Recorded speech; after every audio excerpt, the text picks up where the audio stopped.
Hello everybody, e-cig here, and today we're going to be talking about something a little bit different, yet again. Said I was going to be switching it up a little bit, and that's exactly what I'm doing today. So, today we're going to be talking about something that has just literally exploded within the last couple of years, which is vaping. A lot of people still have a lot of questions about it. Is it safe? Should I do it? Should I pick it up? Is it okay to do it if I'm under 18? If there's, nicotine, stuff like that. Lots and lots of questions. So, quick thing, vaping, is it safe? This is actually a really, really broad question, so I'm going to attempt to answer it in a few different ways, which people are going to be curious about, but there are a few things that we have to get into. So let's talk about a couple of different styles of vaporizers. The first style of vaporizer I'm going to be talking about is something I actually don't own currently, but it's sort of the pen style. This is usually what most people go for. They're not that expensive. It gives you sort of an idea of what vaping's like, and generally those work off of a tank. This tank basically just slowly feeds the e-liquid into a coil with a wicking around it. The battery heats that coil up, and that will vaporize the liquid, and then that's inhaled. Usually those don't have a ton of power. Like I said, they're usually a lot less expensive, and that's sort of one of the most common ways. Second style we're going to be talking about, this is a what you could call a box mod or a variable wattage, variable voltage mod, which is what I have here. This is my main one that I use. This is a iStick eLeaf 50 watt.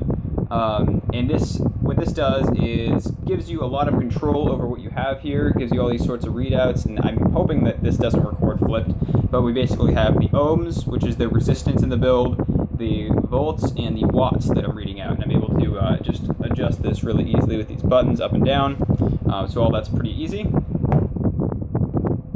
The last kind that we're going to be talking about is a mechanical mod. This one in particular is really terrible, but essentially you might be thinking, why is it mechanical mod? Is there a bunch of moving parts or something? No, there's not actually. The thing is about mechanical mods that they are the most simple kind of mod. Another one of the more popular ones, and a lot of people use them. This one is it's what you'd call a clone, which means that there is a authentic version of this, which is much better in build, but this one cost about 12 bucks. I got it off a site called Fast Tech, because I wanted to see what they were like and things like that. Would not recommend buying things from them. But essentially what this is, literally a metal tube, and this part just unscrews. You put the battery in here, you screw that down, you pop your atomizer on top, and you press just this button, and that's all that you have to do to use it. So it's certainly the most simple kind of mod to use, but we're going to be talking a little bit about some other aspects of mechanical mods. Alright, now unfortunately, mechanical mods are the least safe of the kinds of vaporizers you can buy. This isn't a general statement for every single person that uses a mechanical mod is less safe, but the potential for what can go wrong is a lot higher, and you do need to know what you're doing more. This is actually one of the more difficult ones to use, despite being the most simple in design. Why is that? Because this doesn't give you any sort of control over how much power you're putting through. Like I said, it will pretty much just pump power right into your atomizer, and if you don't know what kind of resistance you have going on, how much power your battery is actually able to put out, this will try and keep putting out power. If you have some crazy build that has like 4 coils that are all that thick, and the resistance is just way too high, then you can actually blow up your battery. Before you freak out too much, this isn't that common of a problem at all. There's only been a few reported cases of it, but if you're not knowing what you're doing and you just plan on putting a huge build on, then you could have some problems. If not blowing up your battery, you could at least short it out, things like that. So you do want to know what you're doing. At the very least, if you're still afraid of this, you can have other people build your coils for you, which is probably the easiest way. If you want to save yourself some money, you can pick up the basic materials and just buy an ohm meter. And that will just tell you how much resistance you have. You use an ohm calculator online, and it's all pretty simple. But like I said, if you're a beginner, if you're just starting out and you don't want to bother with all that, then I would recommend more just sticking with a variable voltage, variable wattage mod. And if I tried to put some power on that's like just really stupid, it will not only not let me put too much power through this, but if I try to and I'm vaping it for a while where it's getting too hot, it will shut down.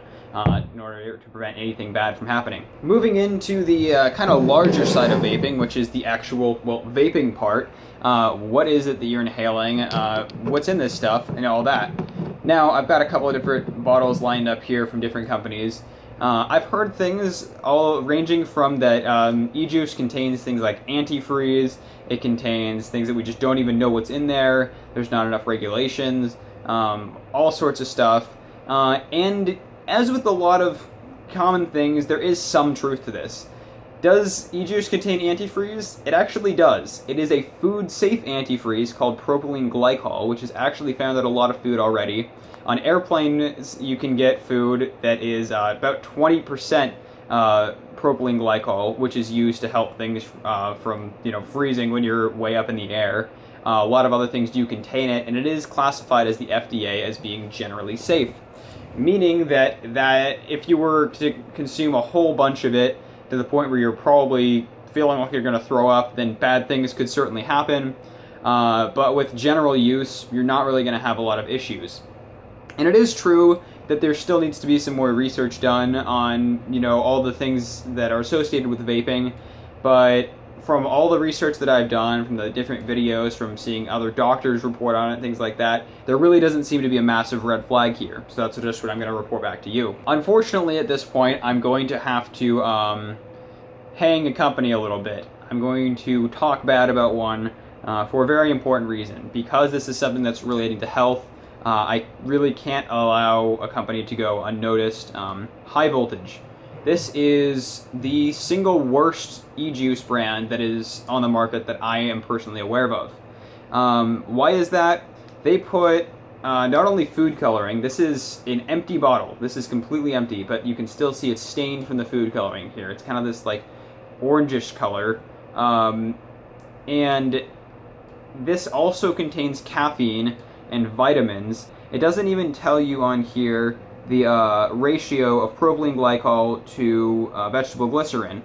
That's not absolutely essential, but most good e-juice brands will do that, so you know what you're getting. But this stuff is just, you don't want to buy this. I did use it for a while because the flavors are good, but it's just absolutely not worth it. Food coloring alone is just something that you don't want to be taking in. And I'm not really sure, like I said, what else is even in this other than the caffeine and the vitamins, which are just, inhaling that, really, that's just common sense.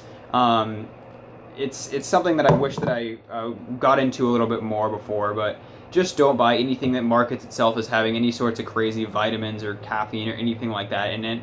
And also, if you can see that the bottle is pretty clearly one very strong color, I wouldn't recommend buying that either. Now, in order to take some guesswork out of this, the single best thing that you can do is just find a respectable vape shop near you. The closest one to me, e-cig City, is actually really big on making sure that they don't get anything that's actually harmful. As far as we know, they get the most safe e-juice. There's no food coloring, there's no diacetyl, which I'll get into a second, all sorts of stuff. But anything that you get from there is going to be safe, and they will actively not get certain brands like this one because they know what's inside of it. Now, diacetyl, or diacetyl, which I'm actually only read about online, so I don't really know how to pronounce it, but what I've been able to find out about this is that it is something that we, again, find in food. It's in things like movie theater popcorn, and this is not at all something that you want to be inhaling. It's one of those things that is food safe, as you could say. It's still not great for you in food, but inhalation safe, not at all. Because once this goes into your lungs, it doesn't really have anywhere to go, and it doesn't really come out. So vaping that a whole lot could really be a pretty negative thing. Again, if you find a shop that's just respectable, they actually care about what goes into their e-juice, they will not carry things like that. And also, if you just do independent research online, you can find out which sort of common flavors have this and which brands actually use them. With that said, one more thing that I want to get into is some people may be a little bit apprehensive about how e-juice is actually made. Some people think that maybe people are just mixing things together in their kitchen, and we don't really know enough about what's in them. And while I am still a strong believer that there should be some more FDA regulations, things like this should just not be available to be sold because it's just obviously not safe. So I would like that. But a lot of good higher end e-juice companies, like this one, this is Broken Bottle, they use clean rooms. You can see videos of the manufacturing process behind it, and it's literally like being in a lab. Everything is filtered, there's no extra contaminants, they know exactly what they're putting in, and exactly the right ratios. And as a matter of fact, in this one, there's 30% PG and 70% VG, so I get exactly what kind of strength this will have, what sort of throat hit. And it has the warnings on the side, which should be there. It also tells me that it contains kosher grade propylene glycol, vegetable glycerin, artificial and natural flavorings, and then it has the warning about nicotine and how that could potentially be a bad thing. So with all that said, I hope this helped clear a couple of things up. If you're still a little uncertain about vaping, as I've said, we don't know everything about all the side effects, but from all the research that I've been able to do and everything I've looked up, talking to people who have vaped personally, there really don't seem to be a lot of long-term side effects that I've been able to hunt out. Minor things such as mucus buildup or some kind of irritation in your throat from vaping for long periods.